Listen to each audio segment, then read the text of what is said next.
السلام عليكم. الفيديو بتاع النهارده هنجرب السيليكون الحراري. الكيلو بتاعه ابو 40 جنيه 30 جنيه كمان.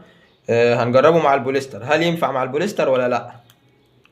طبعا انا عامل اسطمبة ميدالية صغيرة وافضي شوية بوليستر صغيرين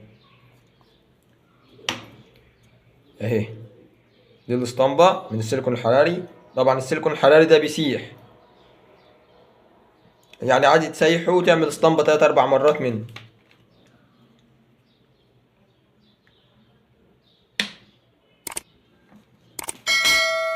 بس فافضي نقطة مصلب، حاجة بسيطة جدا يعني شعراية.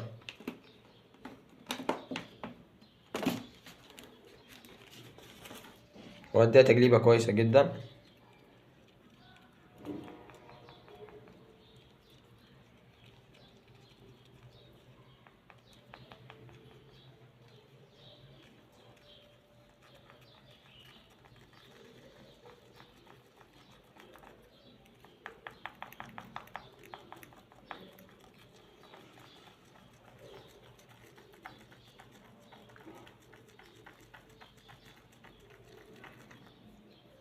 بس وافضي.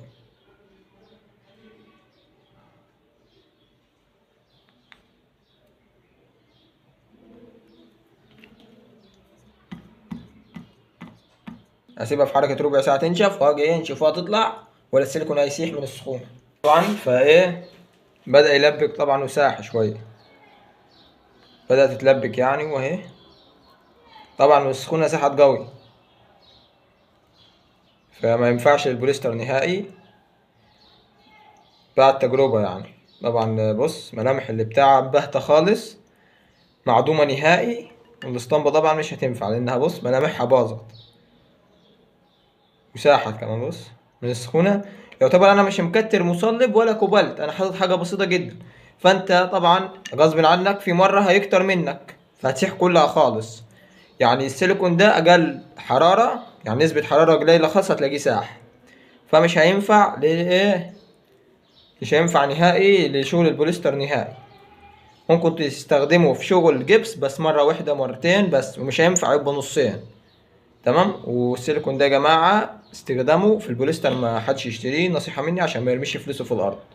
لو عجبك الفيديو تنساش اللايك والاشتراك في القناة وشجعنا عشان نستمر. والاسطمبة دي على كده ما تنفعش تصب فيها تاني لانها مش هتطلع لك ملامح خالص.